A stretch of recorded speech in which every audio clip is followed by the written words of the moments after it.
What's up? This is Nak3d Eli, mostly unclothed gamer, and I'm back from a long hiatus since my last video. A few reasons for that. One, I was in vacation in Florida until the 11th. Two, I have been interviewing at Google, which I'm really excited about. I might get my dream job there as a gaming account manager and have a huge influence on the direction of the gaming industry. And three, just been busy working and life is sort of crazy now. So I wanted to finish up this series for you guys. Thank you for waiting for the final video before we wrap everything in together. The gameplay is going to be first a Rumble Pit game with a couple really solid players. This is sort of a warm-up with some talented friends of mine, and I control top yellow like a boss. So hopefully you'll pick up a few strategies here if you love playing on Simplex. And then once this gameplay runs out, I have a Valhalla Mantis gameplay from the pre-release of Halo 4 when there were a few 343 employees in the game. We were having fun, and I think I got an invincible with using mostly the Mantis for like the first time. So I promise that this will be the final ranked video for the last 4 terms, and then I'm going to make a video, which is the one that I want you guys to share, and I'm going to post on the thread about, that's going to have images and really go into depth on every single nitty-gritty point that I've covered in this entire series. You know, just make it more aesthetic, don't have gameplay, and actually showcase what I'm talking about as opposed to just having a conversation about the topics. So the last 4 things we need to talk about are conditional versus unconditional ranked playlists, quit penalties, self versus imposed rank resets, and cheating, as in modding, DDoSers, derankers, and boosters. So to start off, what is conditional and unconditional ranked playlist? So if you look at, let's say, Halo Reach, right? People could just jump into that ranking system, play a few games, and then be placed into a division right off the start, right? You didn't need to have any warm-up matches. There was no training that was involved. You didn't have to hit a certain level or get a certain amount of things unlocked in the game. You simply had access to the ranking system with a brand new account. I would call that an unconditional ranked playlist. Now, a conditional ranked playlist would be the complete opposite of that, right? It would be that you have to play 100 games of Halo before you can play ranked, or you have to get level 30, or you have to, you know, like in the social playlist, you have to hit a certain level, or you have to unlock all the armor, or if it's, let's say we have tactical packages in the game, you have to unlock all the tactical packages. The way I envision it working is that if we're going to have a division system with placement matches, which I think we should, then you absolutely want to have conditions essentially on playing ranked.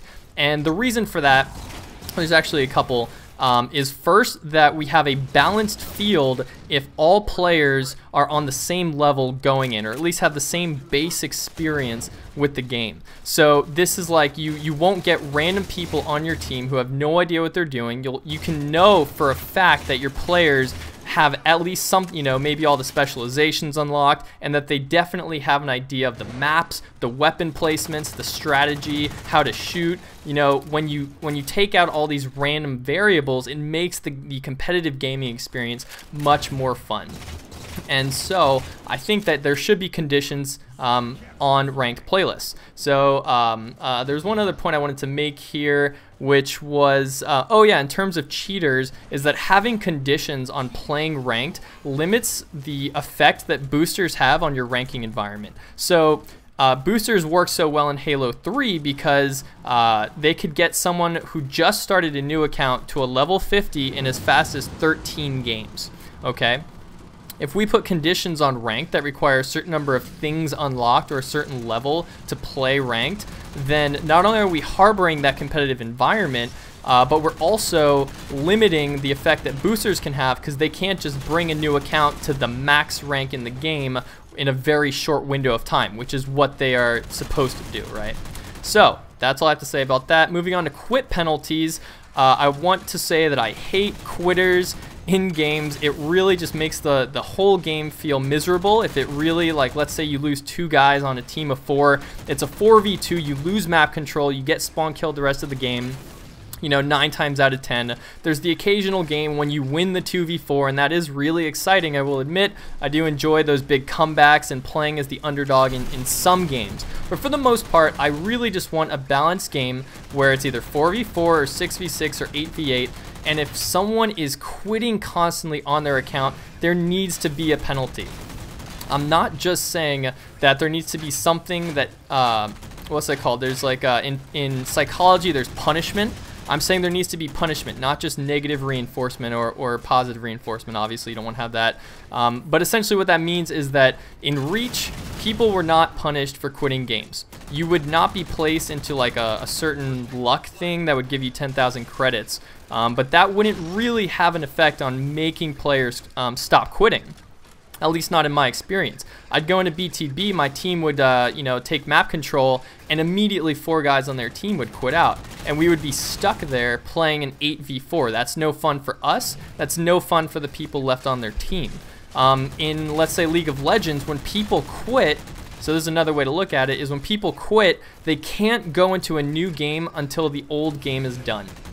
I think that's a phenomenal way to structure your gaming system because players can't just quit and go into a new game. At the very least, they have to put in the same amount of time that they're making all the other players who they left in the previous game waste in that sense. So I absolutely support quit penalties. I support tough quit penalties. I know there's an issue with international players that sometimes they lose their connection and are, you know, can get screwed by a system like that. So obviously you need to take that into account when you're balancing that system.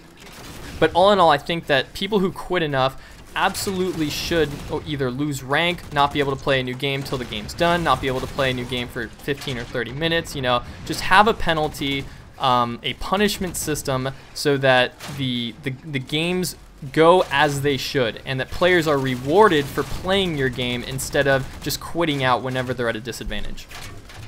So moving on to self versus imposed rank resets. A self-imposed rank reset would be the idea that's like, let's say you want to go through the ranking system again, you can just click a button and then you lose your max rank and you go back to the starting rank.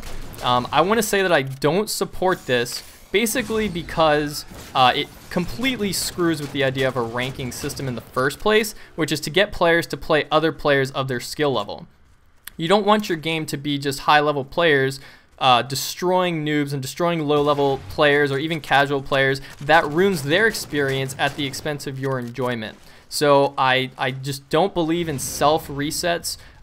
Players, if they really want to, should make new accounts and have to pay money to go and actually, you know, do that, get that pleasure at the expense of other players. So no self resets, but as for imposed rank resets, this is coming from the developer. I think that if there are few ranked playlists, well, okay, let me start this way. Halo 3 had like 10 ranked playlists. I think that was awesome because that gave a lot of goals for people to shoot for, a lot of 50s to attain, and very few people could get a 50 in every playlist. And they sometimes had new playlists come in that you could get a new 50 in for a limited time. I thought that was a great system if you have the population to support it, which Halo 3 did. And I imagine Halo 5 will. But it's a new age of gaming. Halo 3 was the only like big shooter at the time, or at least it was the biggest shooter by far in its golden days.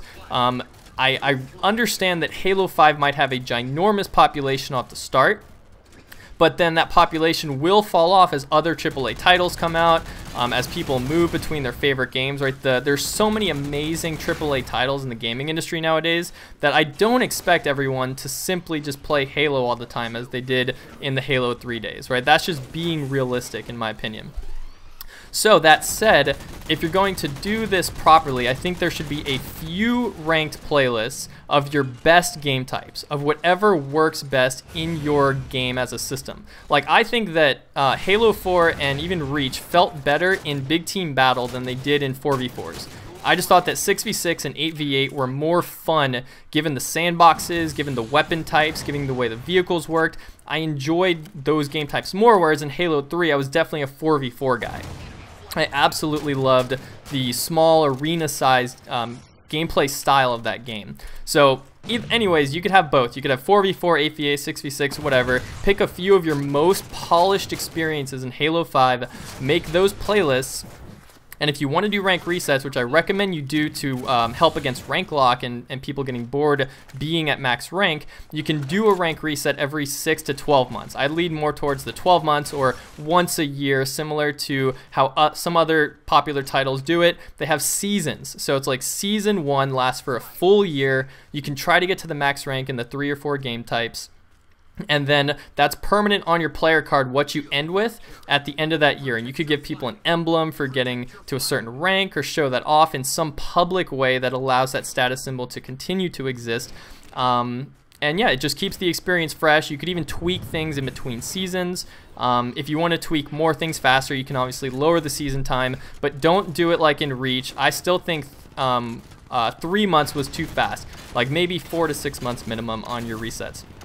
And then finally, we have a couple minutes left. I want to talk about cheating real quickly. So I think cheating, modding, DDoSers, D-rankers, and boosters are going to be cleaned up mostly because of dedicated servers. And I think Microsoft's done a fantastic job limiting the amount of cheaters. I really don't see that many in Halo 4 even in Halo Reach. There's very limited experience with cheaters. But by having dedicated servers, you won't have hosts who then go in, can mod the maps and their characters, and people who can DDoS by overloading your network, right? That will, I think, cease to exist in Halo 5, which will be phenomenal. As for D-rankers and boosters, that comes with the structure that you set on your ranking system, right? That's not a technological cheating kind of thing. So here's what you got to do. The reason that boosters work is because of flawed algorithms, right? You say that a high-level player playing with a low-level player who's just lost a ton of games must be the high-level player must be the reason that they won, so they should get rewarded highly for that experience. That's not how you should have it. The algorithm should make it so that there's never a gigantic boost no matter what the composition of the team looks like. Limit it to maybe a 2 rank increase even with a terrible person on your team. Boom, there goes boosters. And then as for D-rankers, that you have to catch with a punishment system. So let's say, I haven't thought of like an ideal way to deal with this. I'll try to do that before the next video. But basically, if people want to lose a bunch of games in a row, you can't really stop that. You need a very sensitively tuned system to tell which players simply are just having a bad losing streak and which players are actually causing their teams to lose. So this is where I think, like, if you can fix this problem, you have fixed cheating, you will make your ranking experience amazing. And people will have so much fun playing your game and will never get gypped out of things that they deserve and fun that they deserve because of cheaters. So if anyone has any ideas for how to deal with D-rankers, people who consistently lose games to lower their rank to play lower level people all over again, give me some ideas, because I honestly, it's not simple. You can't just say like someone who loses 10 games in a row is clearly a D-ranker, because then people would just lose 9 games and then win the next one, right? So that's all I got for my 10 points. Hope you guys enjoyed. Like the video if you did. I love reading your guys' comments on these videos, so please continue to give me your feedback. And in the next video, I will be doing a very fancy-pantsy ranked complete overall experience thing. So I hope you guys enjoy that. All right, have a good week or whatever, and I'll talk to you guys soon. Peace.